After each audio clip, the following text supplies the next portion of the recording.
Hey everybody, I'm John Granado. That's Josh Jordan. You can hear us on ESPN 97.5 and 92.5. Josh also does a lot of work for SportsMapHouston.com. Hit subscribe if you haven't yet so you get all of our content here at SportsMap HOU.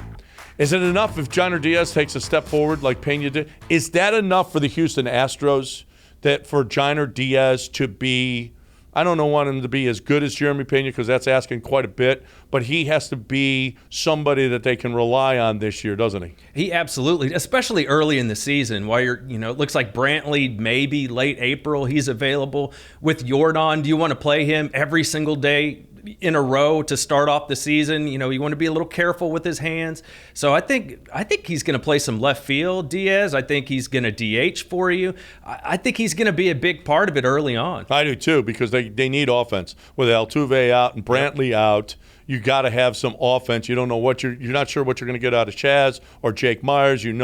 Maldonado is a problem, so you don't know what you are going to get offensively.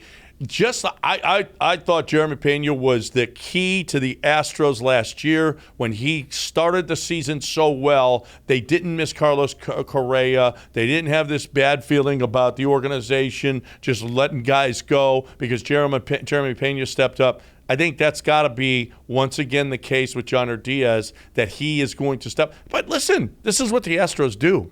As soon as guys come up, Chaz came up, Jake Myers came up, Garcia, as soon as he comes up, get out there, throw. Urquidy, get out there, throw. Seth Martinez last year, threw him right to the Wolves. This is what the Astros do. And you know what?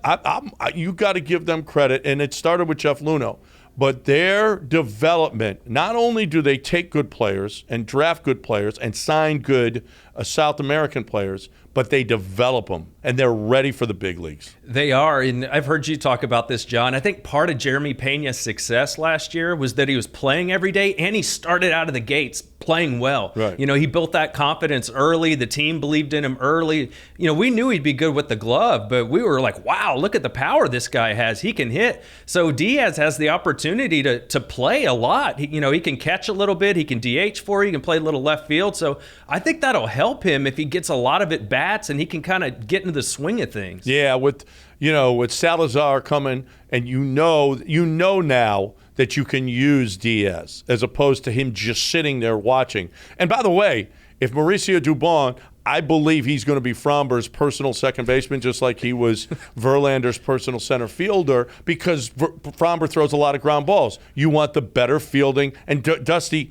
I guarantee, I'm almost guaranteeing that this is how it's going to work, is that Dubon's the better second baseman, so we're going to put him there. Maybe Hensley DHs in that instance, or maybe Jhiner DHs in that instance. Plus, when you want to rest Abreu, or you want to rest Jordan in left field, Jhiner can do it all. Jhiner is a key to this season. Oh, 100%. And they're going to play a lot of games right out of the chute in April. So, you want to be careful early in the year. You want to make sure everybody's kind of, getting their feet wet, getting in the swing of things. And I think it's a great thing. I'm excited about Diaz. If he could do anything close to what Jeremy Pena does, man, this Astros team is going to be a monster again. Absolutely, even with the injuries. And you know what? You need these young guys. You need him for the first couple of months. But if he proves that he can play, you're right. Dusty, he likes to use the whole bench. Yep. Dusty will put him out there and use him even when the Altuves and the Brantleys and the McCullers, when they all come back, he's still going to use those young guys as long as they produce now. No, he is, and I'm excited for all the other guys, too. We still don't really know what Jake Myers is. We think we kind of do. Even kind of the same extent with McCormick. Is he going to get better against right-handed pitching? I don't know, but we want to know what we have. Hensley's a big part of it. What can he do? I think you're right with Dubon. When Framber's on the mound, he's probably going to be at second base, especially, you don't have the shift anymore. They're going to want that. I think you're right. But I think this is crucial. Figure out what you have with these young guys and, go forward from there. Well, you saw Chaz. I'm hoping that postseason is particularly the catch off the wall that propels him to a new neighborhood where he's not fighting every day for the job against Jake Myers, that he solidifies himself. But there's another guy. He's got to get off to a fast start. Hensley's got to get off to a fast start, like you said. These young guys have got a lot to prove, and it's going to be a lot of pressure on them these first couple of months. But you know what? they've come through in the past. The Astros just know what they're doing.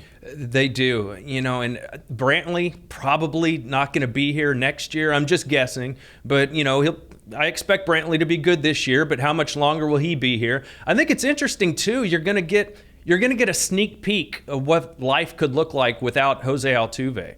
And I think that's going to be really interesting for the Astros to be like, "Ooh, are we going to be okay when Altuve eventually leaves, or are we not? Do we need to pay him and keep him around?" I think it'll be interesting. No, I think they're going to.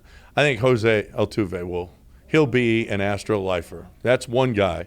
I don't know that Bregman will stick around, but I think Jose Altuve will be here, hopefully. Hopefully, anyway. Feels like Altuve is going to tell Scott Boras, "I want to stay with the Astros. Absolutely. Get it done." That's our guy.